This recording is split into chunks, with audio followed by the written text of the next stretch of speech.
ಸ್ವಾಗತವನ್ನು ಬಯಸಿ ನನ್ನ ಮೇಲೆ ಏನು ಮತ ಚೋರಿದು ಬಿ ಆರ್ ಪಾಟೀಲರು ಏನು ಆಪಾದನೆ ಮಾಡ್ತಾ ಇದ್ದಾರೆ ಅದು ಸುಳ್ಳಿದೆ.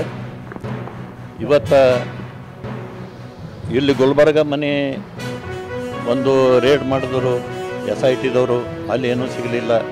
ನಮ್ಮ ಆಳಂದಕ್ಕೂ ಕೂಡ ಇವತ್ತು ಬಂದು ರೇಡ್ ಮಾಡಿದ್ದಾರೆ. ಇವತ್ತು ಅದು ಸುಟ್ಟು ಹಾಕಿದ್ದಾರೆ ತಂದು ಒಂದು ಆಪಾದನೆ ಕೂಡ ಇವತ್ತು ಮಾಡ್ತಾ ಇದ್ದಾರೆ.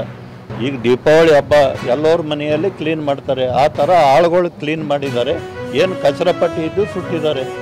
ನಮ್ಮಲ್ಲಿ ಏನು ಮತ ಚೋರಿದಿಲ್ಲ, ಏನೂ ಇಲ್ಲ. ನಮ್ಮಲ್ಲಿ ನಾವು ಮಾಡೇ ಇಲ್ಲ. ಅದು SIT ಅವರು ನಿನ್ನೆ ತಮ್ಮ ಮನೆ ಮೇಲೆ ದಾಳಿ ಮಾಡಿ ಸುಮಾರು ಒಂದು 5-6 ಗಂಟೆಗಳ ಕಾಲ ಪರಿಶೀಲನೆ ಮಾಡಿದ್ರು. ಈ SIT ಅಂದರೆ ಈ ಪ್ರಕರಣಕ್ಕೂ ತಮಗೂ ಏನು ಸಂಬಂಧ ಇದೆ? ಏನು ಸಂಬಂಧ ಏನಿಲ್ಲ, ನಾವು ಮಾಡೇ ಇಲ್ಲ. ಆದರೆ ಬಿ ಆರ್ ಪಾಟೀಲ್ ಹೇಳಿದ್ದಾರೆ, ಅದಕ್ಕೆ SIT ಇದು ಅಪ್ರೂವ್ ಮಾಡಿದ್ದಾರೆ. SITದವ್ರು ಬಂದು ಮಾಡ್ತಾ ಇದ್ದಾರೆ. ಇಲ್ಲಿ ಗುಲ್ಬರ್ಗದಲ್ಲಿ ಮಾಡಿದ್ರು ಏನೂ ಸಿಕ್ಕಿಲ್ಲ, ನಮ್ಮ ಆಳಂದಲ್ಲೂ ಏನೂ ಸಿಕ್ಕಿಲ್ಲ. ಒಂದು ವೋಟರ್ ಲಿಸ್ಟ್ ಸಿಕ್ಕದು. ವೋಟರ್ ಲಿಸ್ಟ್ ನಮ್ಮಲ್ಲಿ ನಾವು ರಾಜಕೀಯದವರು ಇದ್ದೇವೆ, ಇದ್ದೇ ಇರ್ತದೆ ವೋಟರ್ ಲಿಸ್ಟ್. ಇವತ್ತು ಇದೆಲ್ಲ ಒಂದು ಷಡ್ಯಂತ್ರ ತಂದ್ಕಿಸಿ ನಾನು ಹೇಳ್ತೇನೆ. ಈಗ ಮಿನಿಸ್ಟ್ರನ್ನು ಕೂಡ ಈಗ ಮಾಡಬೇಕು ತಂದ್ಕಿಸಿನ ವಿಚಾರ ಮಾಡ್ತಾ ಇದ್ದಾರೆ. ಅದಕ್ಕೆ ಇಲ್ಲಿಯವರು ಸಿದ್ದರಾಮಯ್ಯವರು ಮಾಡ್ತಾ ಇಲ್ಲ, ಇವತ್ತು ಯಾರೂ ಮಾಡ್ತಾ ಇಲ್ಲ. ಅದಕ್ಕೆ ರಾಹುಲ್ ಗಾಂಧಿಗೆ ಒಂದು ಸಮೀಪ ನನಗೆ ಇಲ್ಲಿ ಬಂದ್ಮ್ಯಾಗ ಗೊತ್ತಾಗ್ಯದ. ನಾವು ಊರಾಗ ಇರಲಿಲ್ಲ. ನಾವು ಒಳ ಮೀಸಲಾತಿ ಸೊಳಗೆ ಹೋರಾಟಕ್ಕೆ ಬೇರೆ ಜಿಲ್ಲೆಗೆ ಹೋಗಿದ್ದೀವಿ. ನೀವು ಹೇಳ್ತಾ ಇದ್ದೀರಿ ರಾತ್ರಿ ನಮ್ಮ ಪಥಸಂಚಲನದ ಬಗ್ಗೆ ನಾಳೆ ಇದ್ದಿದ್ದು ಎಲ್ಲ ಬಾವುಟಗಳು ಎಲ್ಲನೇ ತೆಗೆದಾರ ಅಂತೇಳಿ ಒಂದು ಹಂಗಾದ್ರೆ ಅದು ಭಾಳ ತಪ್ಪದ. ಯಾಕಂದ್ರೆ ಅಲ್ಲಿ RSSದವರು 100 ವರ್ಷ ಕಂಪ್ಲೀಟ್ ಆಗ್ಯದ ಅಂತೇಳಿ ಒಂದು ಒಳ್ಳೆ ಕಾರ್ಯಕ್ರಮ ಮಾಡ್ತಾ ಇದ್ದಾರೆ. ಅದಕ್ಕೆ ಅಲ್ಲಿ ತಹಶೀಲ್ದಾರಿಗೆ, AC ಗೆ, DC ಗೆ ನಾನು ಆಗ್ರಹ ಮಾಡ್ತೀನಿ, ಇಂಥ ಕೆಲಸ ಮಾಡಬಾರ್ದು. ಏನು ಪ್ರೊಸೀಜರ್ ಅದು ನಿಮ್ಮ ಕಾನೂನು ಪ್ರಕಾರ ಅದನ್ನು ಮಾಡ್ಕೊಂಡು ಅವ್ರಿಗೆ ಪರ್ಮಿಷನ್ ಕೊಡಬೇಕು. ಹಂಗೆ ಒಂದು ಮಾಡಿದ್ರೆ ಇದು ತಪ್ಪದಂತ ಕಾಣಿಸ್ತೀನಿ. ಅದೇ ಅದು ಧ್ವಜ ಎಲ್ಲ ತೆರವು ಮಾಡಿದ್ದು ನೀವು ಹೇಳಿಕತ್ತೀರಿ, ನನಗೆ ಗೊತ್ತಾಗ್ಯದ. ಅದು ತೆರವು ಮಾಡಿದ್ದು ನಾನು ಖಂಡನೆ ಮಾಡ್ತೀವಿ.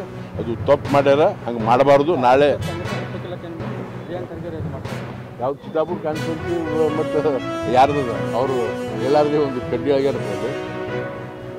ಅವ್ರು ಇರ್ಬೇಕು, ಡೈರೆಕ್ಷನ್ ಅವ್ರಿಗೆ ಏನಾದ್ರು ಇರಬೇಕು. ಯಾಕಂದ್ರೆ ಇನ್ನೂ ಕಾನೂನೇ ಆಗಿಲ್ಲ ಅದು. ಪರ್ಮಿಷನ್ ತೊಗೊಳೋದು ಆದರೂ ಇಲ್ಲಿ ಪರ್ಮಿಷನ್ ಅಪ್ಲೈ ಮಾಡಿ ಅಂತ ಈಗ ಅಧ್ಯಕ್ಷರು ಪ್ರೆಸ್ ಮೀಟ್ನಾಗ ಹೇಳಿಕತ್ತಿದ್ರು. ಅವರು ದುಡ್ಡು ಕಟ್ಟ್ಯಾರ, ಇದು ಮಾಡ್ಯಾರ, ರಾತ್ರಿ ಧ್ವಜತೆ ಅಂದರೆ ಇದು ಸರಿಯಲ್ಲ. ವಾತಾವರಣ ಖರಾಬ್ ಆಗ್ತದೆ. ನಮ್ಮ ಗುಲ್ಬರ್ಗ ಪೀಸ್ಫುಲ್ ಇರಬೇಕು, ಪೀಸ್ಫುಲ್ ಇರುವಂಥ ಕೆಲಸ ಮಾಡ್ಬೇಕಂತೇಳಿ ಪ್ರಿಯಾಂಕ್ ಖರ್ಗೆ ನಾನು ಆಗ್ರಹಿಸ್ತೀನಿ.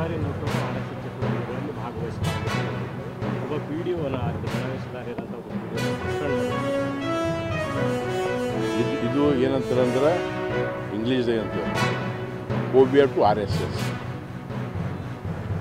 ನಾ ಬೇರೆ ಯೂಸ್ ಮಾಡಲ್ಲ. RSS ಬಗ್ಗೆ ಅವರಿಗೆ ಹೇಟ್ರೆಡ್ನೆಸ್ ಅದ. ತಮ್ಮ ಫೋಬಿಯಾನೇ ತೋರಿಸ್ಲಿಕ್ಕತ್ತಾರ.